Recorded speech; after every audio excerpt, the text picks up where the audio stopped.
kita mau belajar firman Tuhan yang sangat penting, yang akan menjawab semua pertanyaan saudara.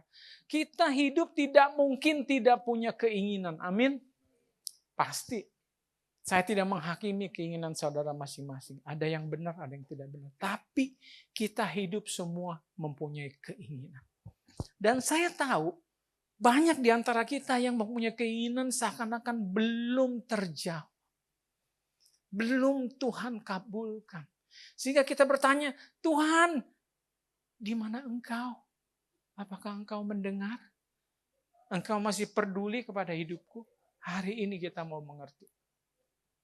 Kita mau dikuatkan. Kita mau menjadi percaya bahwa telinga Tuhan, mata Tuhan, tangan Tuhan, semua selalu tertuju kepada masing-masing kita. Amin. Jadi judul pekabaran kita dari satu tema kita di bulan ini. Begitu indah saudara. Semua ada rekamannya di YouTube. Jadi saudara boleh pelajari begitu dalam sehingga bagi saya secara pribadi lebih mengerti makna yang khusus masalah hari Sabat. Ya, bukan cuma sekedar hukum, tapi itu adalah kasihnya yang luar biasa. Sabat ini judulnya adalah Slow Obedience is Holy. Kalau diterjemahkan ke dalam bahasa Indonesia adalah ketaatan kepada ketepatan waktunya. Atau ketaatan kepada waktu Tuhan. Itu adalah sesuatu yang kudus. Itu yang Tuhan kehendaki kepada kita semua untuk senantiasa berjalan seirama selaras dengan tuntun Roh Kudus dalam hidup kita. Saudara kalau lihat dalam gambar ini sengaja saya pilih wanita yang hamil. Saya yakin dan percaya semua wanita hamil itu sabar menunggu waktunya yang tepat. Di mana anak itu sudah siap untuk dilahirkan ke bumi. Saya nggak pernah dengar cerita. Ada seorang ibu dan bapak yang nggak pada sabar. Ayo cepat keluar lu sekarang aja, nggak usah tunggu besok. Nggak ada. Puji Tuhan, semua sabar menantikan kehadiran seorang anak. Tapi saya dan saudara tidak sabar menantikan keinginan kita, permohonan kita, hal-hal yang lain. Nah kita mau belajar sahabat ini bahwa tunduk atau menurut atau taat kepada waktunya Tuhan itu sesuatu yang kudus. Jadi di dalam kitab Yesaya saja dikatakan di New King James Version, whoever believe will not act hastily. Terjemahan yang paling bagus bukan di terjemahan baru, saya temukan di terjemahan sederhana Indonesia. Tetapi setiap orang yang percaya tidak akan gegabah. Atau mungkin kata lain tidak akan tergesa-gesa.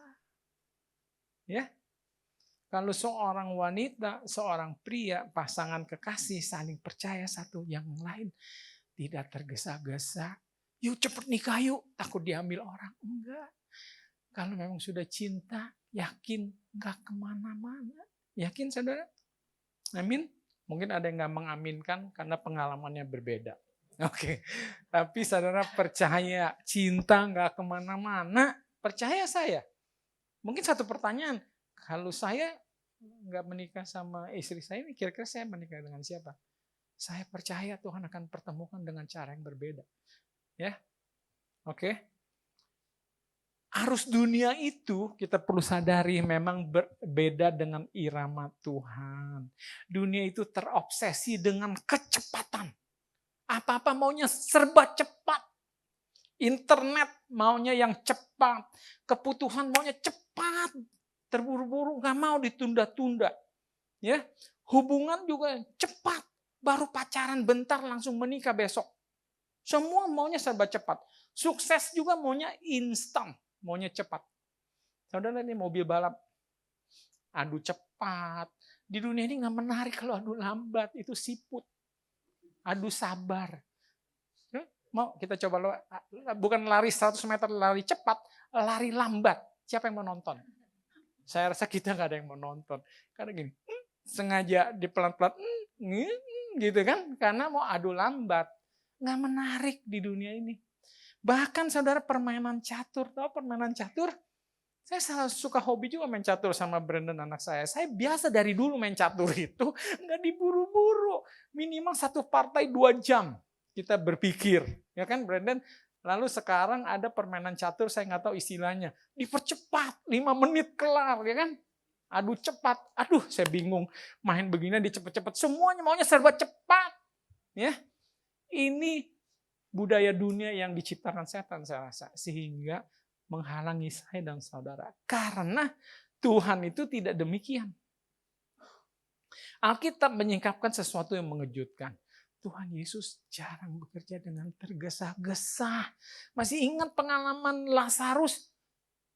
Tuhan Yesus diberitakan beberapa hari sebelum Lazarus mati bahwa dia sudah sakit keras. Malah Tuhan Yesus nginep dulu. Aduh ampun saudara. Kalau saudara nggak sabar, saya nggak ngerti itu. Untung zaman waktu itu sabar. Kalau nggak Tuhan Yesus sudah digotong.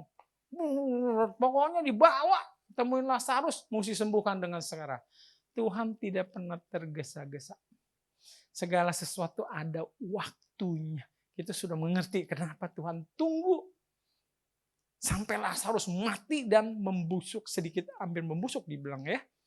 Karena kalau baru mati pas berapa detik dibangkitkan. Dunia akan bilang, itu kebetulan, mati suri sebentar doang. Tapi kalau sudah mulai ada belalang dan itu bisa balik lagi utuh, itu suatu mujizat.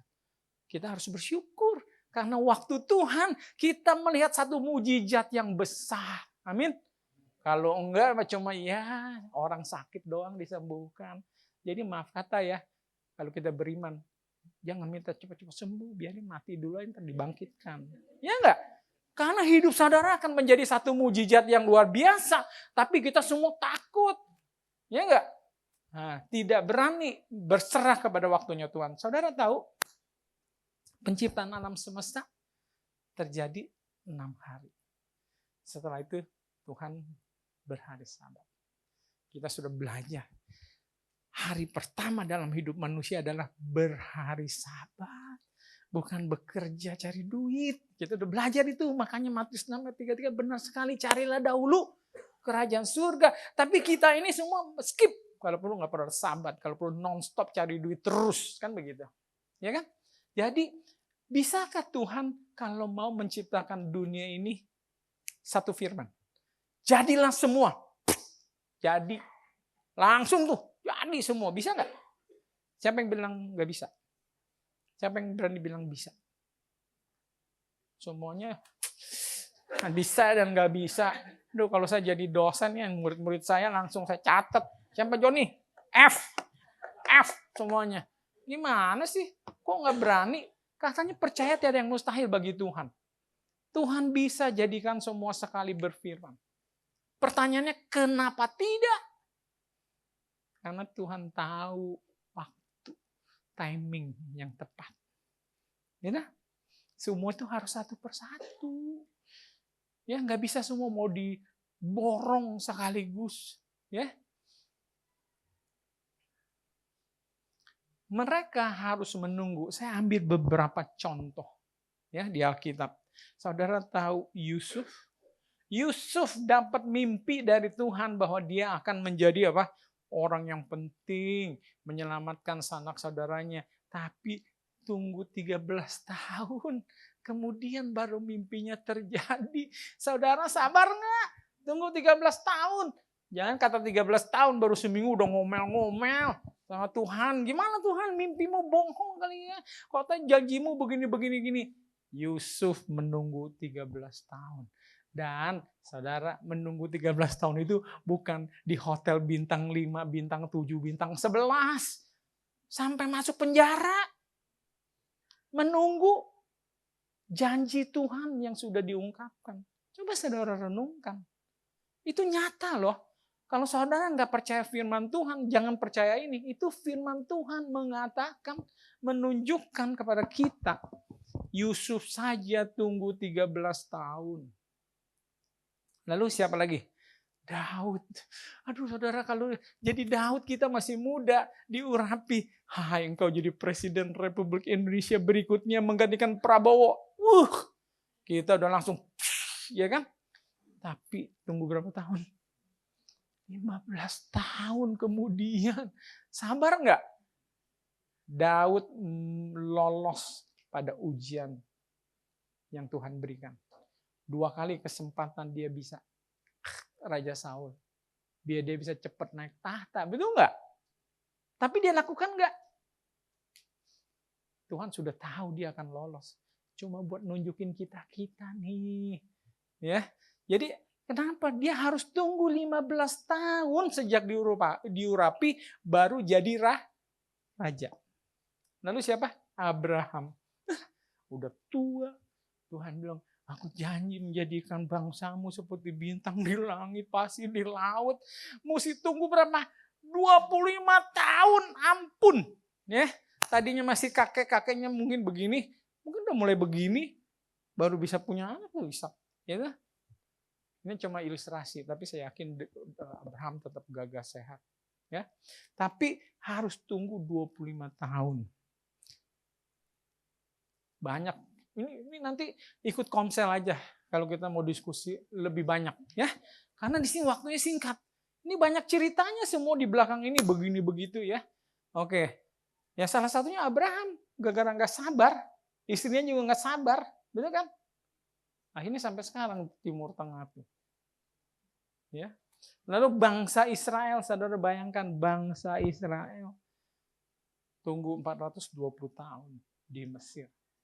Walaupun Tuhan sudah berjanji akan aku keluarkan engkau dari keturunan Abraham akan menjadi bangsa yang besar, kok dijajah, enggak tanggung-tanggung, enggak cuma 1 tahun, 420 tahun, luar biasa enggak? Itu sudah ganti 4 generasi. Nah, ya, lalu Tuhan Yesus juga sama. Dia baru mulai melayani 30 tahun dan melayani hanya sekitar 3 tahunan, ya toh? Tapi harus nunggu karena waktu Tuhan. Ya. Berbeda dengan waktu kita. Dosa pertama manusia adalah apa? Mengambil apa yang Tuhan janjikan lebih cepat dari waktu Tuhan. Kita sudah belajar. Ya, di kitab Kejadian ada penciptaan yang belum selesai rupanya. Memang sudah sesuai rupa. Kita ini gambar Tuhan, tapi karakternya belum sesuai karakter Tuhan. Kita tahu karakter nggak bisa diciptakan begitu saja secara instan, tapi harus melalui proses pembentukan. Oleh karena itu, sebetulnya pohon pengetahuan baik dan jahat disediakan di situ. Itu adalah tujuan ultimate Tuhan, menjadikan kita serupa dengan Dia. Tapi, gimana? Siapa?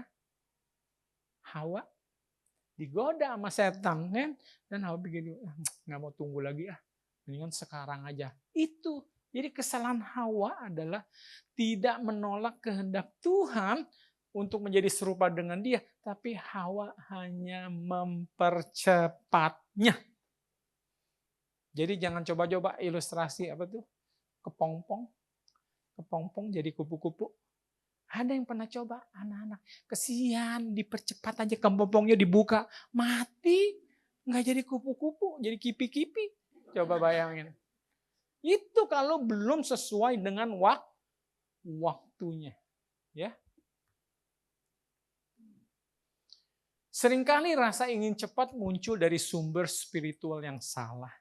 Ketergesaan kita biasanya didorong oleh satu, ketakutan.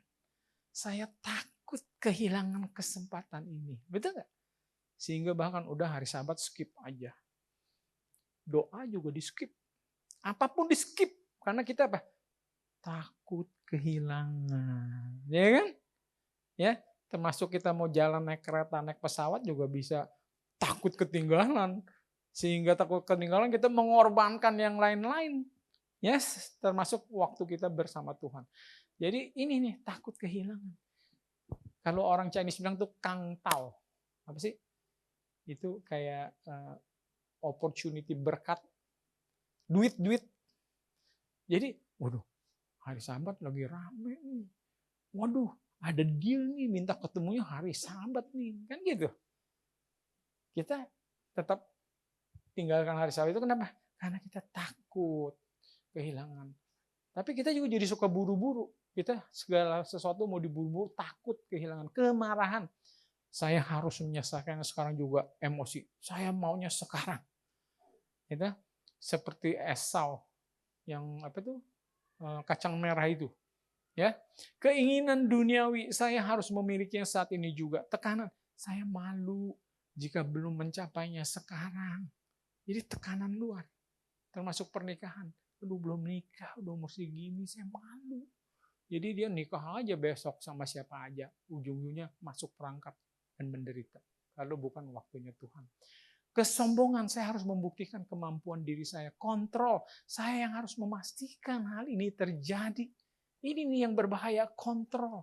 Padahal kita tahu Tuhanlah yang pegang kendali hidup saya dan saudara. Nggak usah khawatir tentang apapun. Ya, ketidakpercayaan, saya tidak sungguh-sungguh percaya pada pemeliharaan Tuhan. Dan ketidaktundukan kita, saya belum bisa berserah pada kehendaknya. Itu hal-hal penyebab yang saudara perlu renungkan. Kenapa kita nggak bisa ikut waktunya Tuhan? Kita nggak bisa menunggu. Kita maunya semuanya instan, segera, dan serba cepat. Jadi Tuhan lebih tertarik pada ketepatan waktu. Kepada waktu yang tepat. Daripada kecepatan. Tuhan bekerja dengan konsep kairos, waktu ilahi. Bukan sekedar kronos, waktunya jam tangan. Ya. Jadi dalam 2 Petrus 3:8 dibilang bahwa di hadapan Tuhan 1 hari sama seperti 1000 tahun. Dan 1000 tahun sama seperti 1 hari.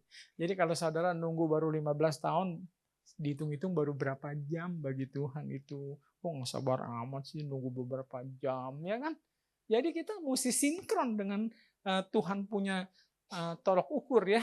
Nah, jadi pola kerja Tuhan, kenapa sih Tuhan mengizinkan penundaan? Jadi penundaan itu bukan sengaja. Bukan cuma sekedar menguji kesabaran saya dan saudara. Bukan cuma mau iseng-iseng. Saya pernah dengar lah katanya wanita itu kalau pacaran bilang mesti tarik ulur. Ya kan? Ya kan pernah dengar gitu. Tarik ulur. Saya kalau udah ditarik nggak diulurnya saya tinggalin. Jadi waktu dari ulur saya udah nggak ada. Saya nggak suka. Istri saya nggak pernah tarik ulur. Waktu saya tanya, kamu sayang saya nggak? Suka sama saya? Dia bilang suka. Nah selesai. Langsung aja, to the point aja, nggak usah dia tarik-tarik. Bentar ya, minggu depan aku pikir-pikir, nggak usah mikir. Saya nggak mau kalau dipikir-pikir, betul kan? Ya, jadi Tuhan itu bukan sengaja untuk menunda. Satu adalah menyelaraskan peristiwa. Ini nih, kasus Yusuf. Nanti kita lihat. Lalu membentuk karakter, seperti kasus Daud. Menanggalkan kekuatan manusia, seperti Abraham. Kalau sudah tua, makin dunia bilang kagak mungkin punya anak. Itu yang Tuhan tunggu. Bahwa Abraham bisa punya anak karena siapa? Kekuatan Tuhan. Pernah saya khotbahkan, kenapa waktu bangsa Israel keluar dari Mesir, Tuhan menuntunnya ke tempat buntu. Kiri kanan bukit gunung, depan laut merah. Betul?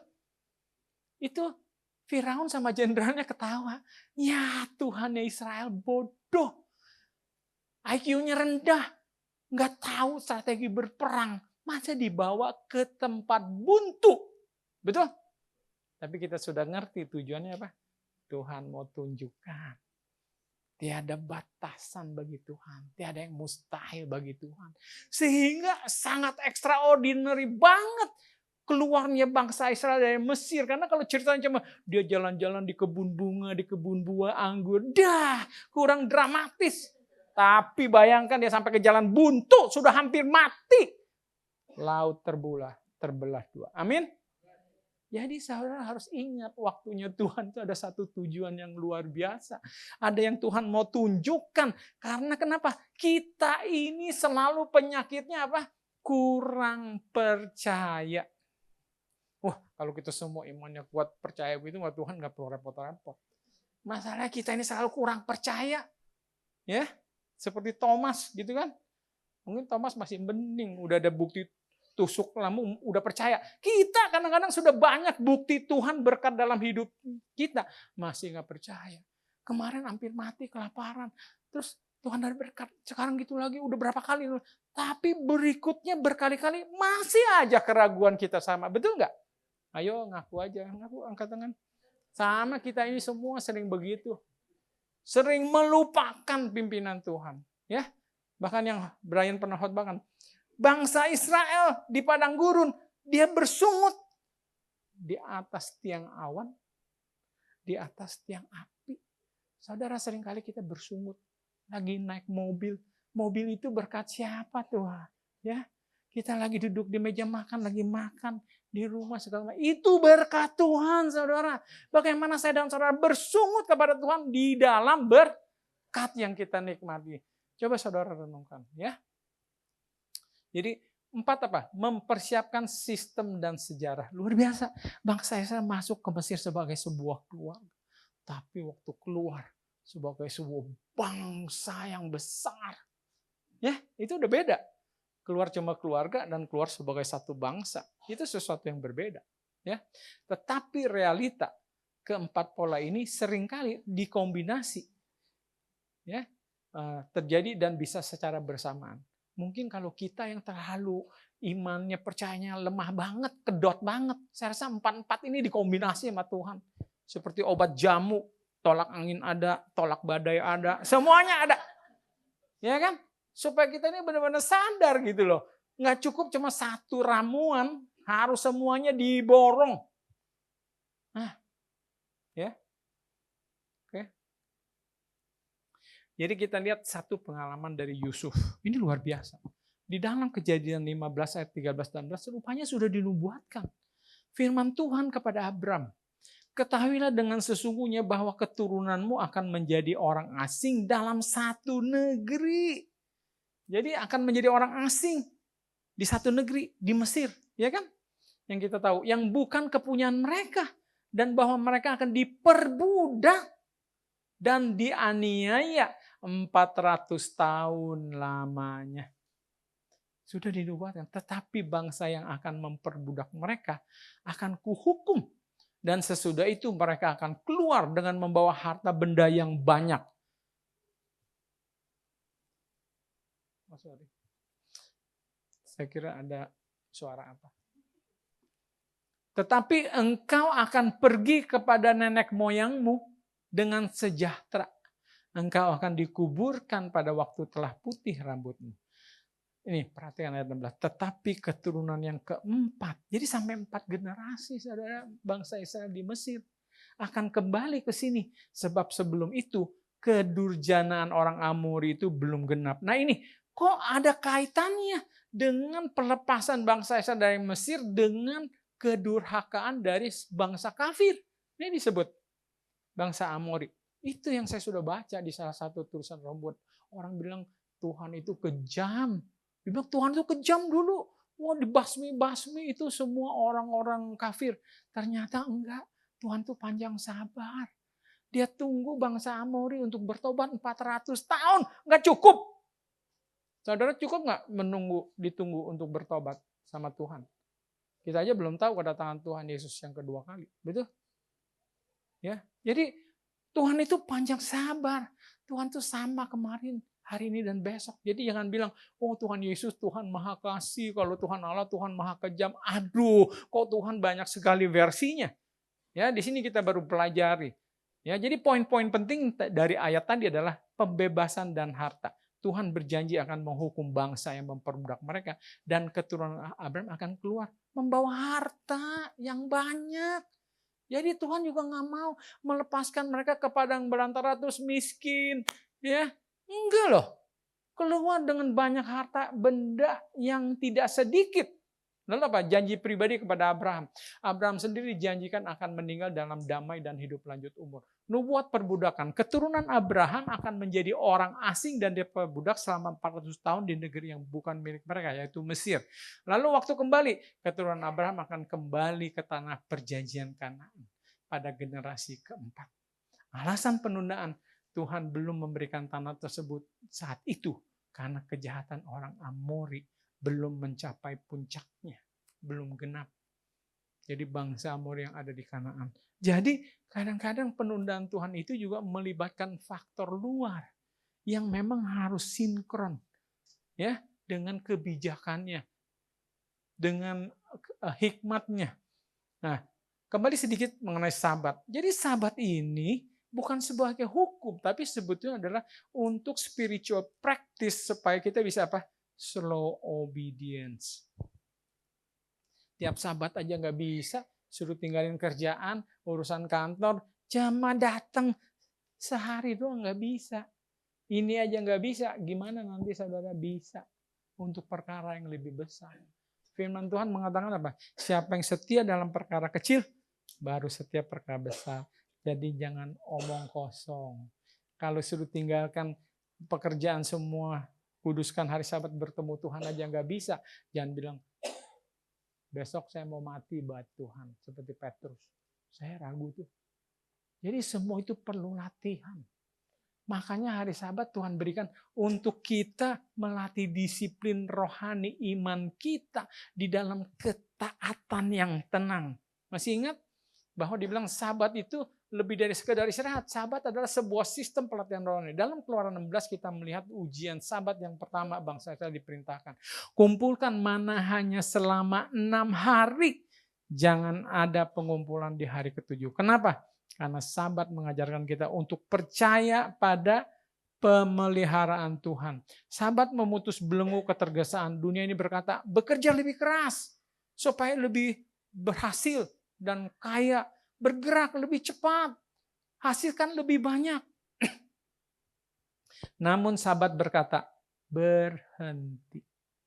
Berhenti sekalipun pekerjaanmu belum selesai. Berhenti sekalipun peluang itu terasa mendesak. Berhenti sekalipun produktivitasmu seolah menurun. Kenapa? Karena Sabat melatih jiwa kita untuk percaya satu hal. Tuhanlah yang menopang dunia ini, bukan Anda. Tuhanlah yang memelihara hidup kita, mengontrol semua dunia, bukan Anda. Ini yang perlu dilatih. Kalau itu aja tidak bisa berlatih, saudara nggak bakalan lulus ujian besar. Kita harus biasakan berlatih menurut kepada pengaturan waktu Tuhan. Ya, Roh Kudus, saya kembali kepada Roh Kudus. Kita sudah bahas kemarin. Ada dibilang kapan say yes, kapan say no, ya kan? Ritme, ya kan? Jadi bahwa Tuhan itu akan menuntun hidup kita untuk kapan bicara yes, bicara no. Tapi ritme itu bukan masuk gini, 2 kali yes, 3 kali no. Itu tahayul. Maksudnya Tuhan adalah supaya kita tahu kapan saatnya kita harus bilang yes kepada satu hal, kapan kita harus say no. Dan ditegaskan bahwa kita tidak boleh terburu-buru. Menjawab yes seperti Hawa, yes, saya mau diubahkan serupa Kristus, tapi tidak mengikuti waktunya Tuhan, dia langsung bypass, dia makan itu buah pengetahuan baik dan jahat, akhirnya apa? Kacau. Ya. Tapi ada satu yang lebih kompleks dari hidup ini. Bukan hanya berhubungan dengan benar dan tidak, tapi ada berhubungan sama timing. Nah, ini yang kita perlu mengerti. Ya. Jadi ikut Tuhan tuh bukan cuma perkara yang penting saya ikut firman Tuhan, yes, no, sesuai firman. Tapi juga harus ada waktunya, timingnya. Makanya untuk itu Tuhan sudah kasih Roh Kudus. Ya, untuk Roh Kudus tinggal di dalam kita supaya menuntun. Ingat yang saya kasih ilustrasi Roh Kudus itu seperti apa? Partner dansa. Dansa itu kita harus ngikutin. Nggak bisa kalau satu berontak dan saya udah berantakan. Jadi ritmenya kapan harus bergerak cepat atau lambat itu harus tuntunan Tuhan. Makanya ya benar kalau ditanya, kalau gitu kita hidup nggak bisa sendiri dong. Benar, saudara lupa Tuhan Yesus sudah bilang, aku adalah pokok anggur, engkau adalah carang-carangnya. Apa lanjutnya bilang? Engkau tidak akan bisa berbuat apapun. Engkau akan mati tanpa buah. Dengar itu, ingat. Jadi memang saudara hidup itu tergantung kepada Tuhan, yaitu kita harus berharap kepada tuntunan Roh Kudus yang sudah diutus diberikan untuk hidup bersama kita. Jadi Roh Kudus inilah yang akan menuntun ritme ilahi, mengatur waktu, pikiran, perkataan, dan perbuatan kita sesuai dengan schedule yang Tuhan mau. Jadi seperti stasiun kereta api, pesawat, mana bisa kita mau atur-atur.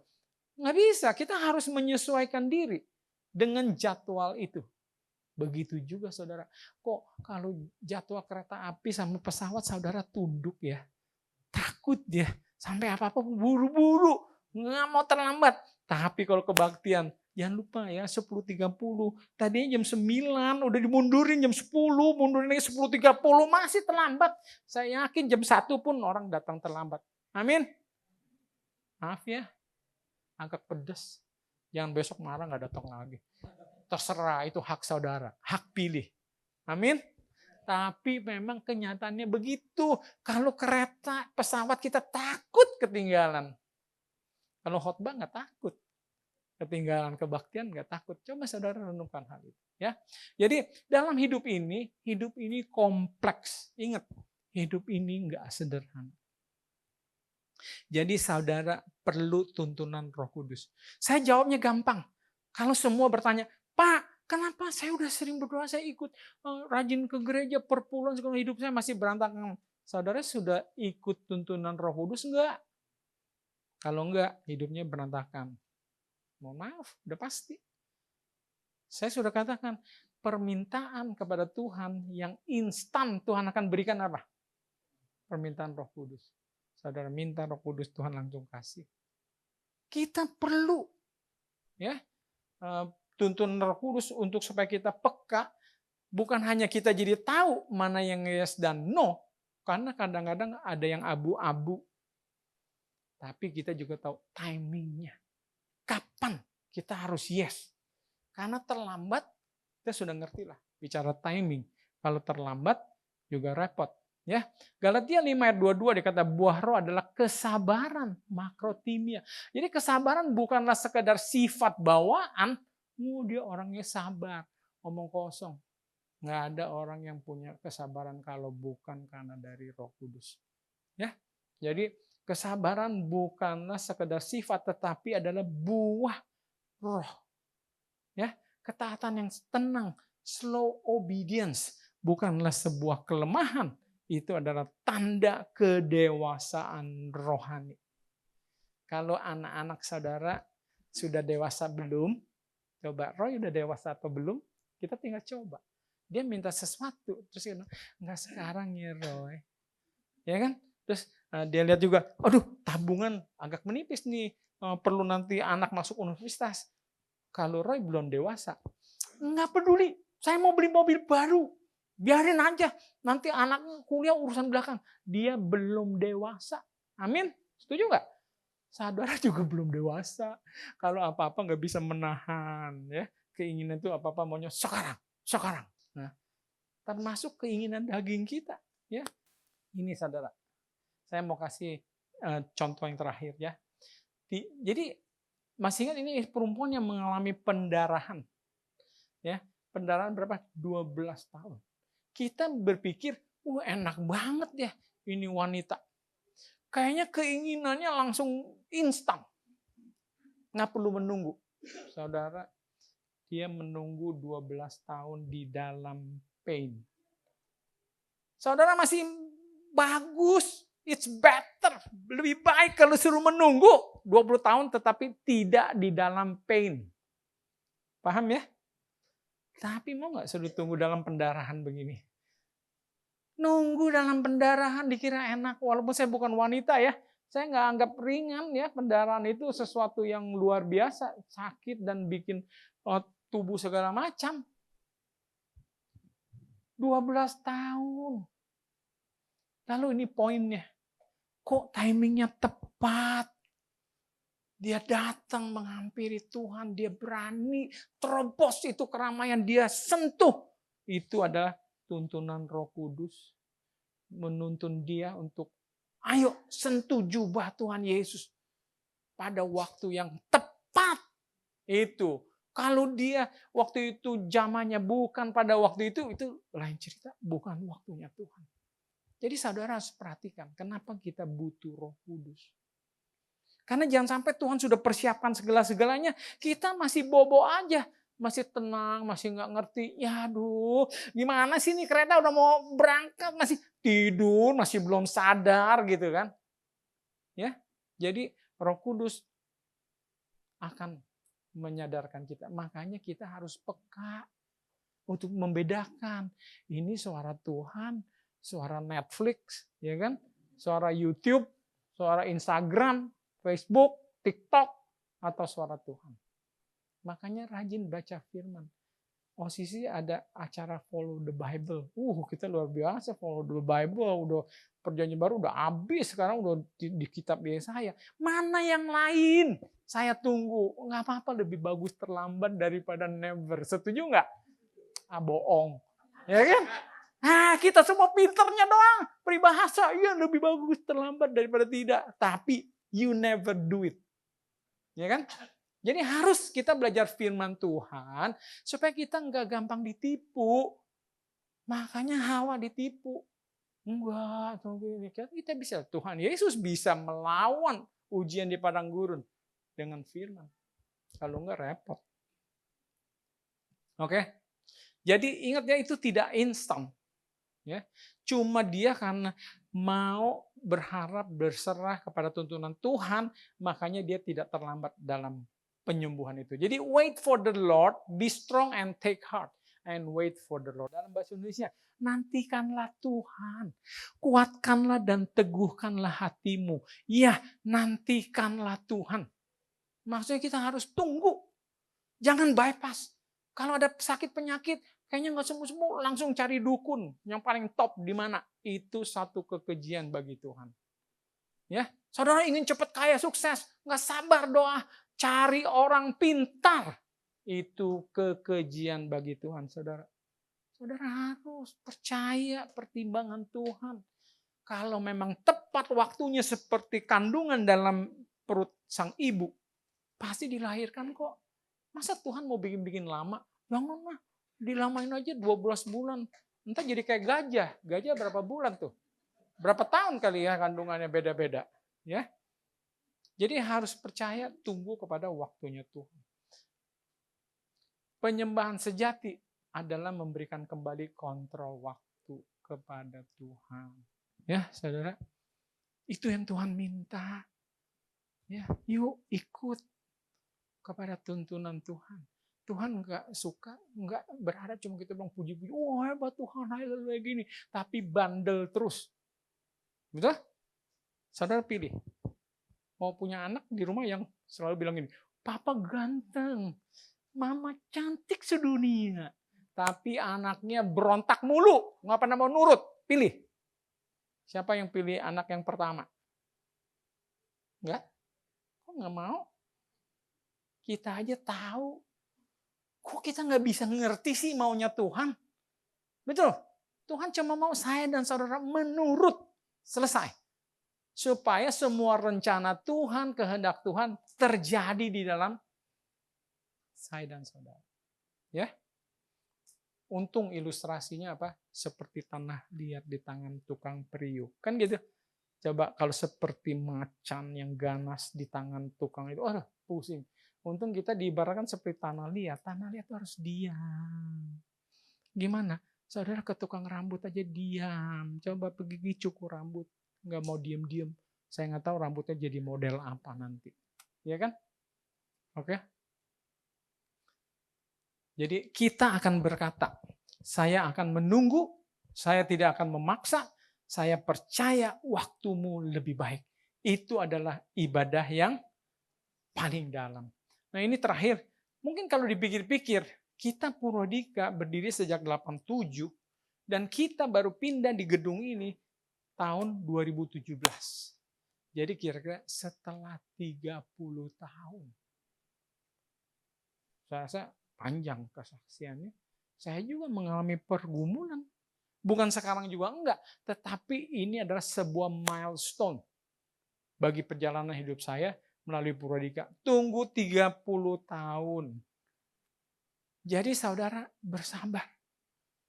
Tunggu apapun keinginan saudara, jika itu baik, termasuk kedatangan Tuhan Yesus yang kedua kali. Jangan saudara jadi luntur. Dari papa saya, kakek udah ngomongin Tuhan Yesus mau datang, sampai sekarang nggak datang-datang, itu bohong, itu fiktif. Jangan saudara. Percaya. Ya. Di dalam 2 Petrus 3 ayat 9, the Lord is not slow but is patient toward you. Jadi karena Tuhan mau tidak ada satupun di antara kita yang binasa, makanya Tuhan memperpanjang terus waktu tunggu. Ya, jadi mari sabar mengikuti waktunya. Jadi terakhir pesan saya dalam hidup ini saudara, jangan hiraukan suasana, kondisi, keadaan yang saudara sedang alami.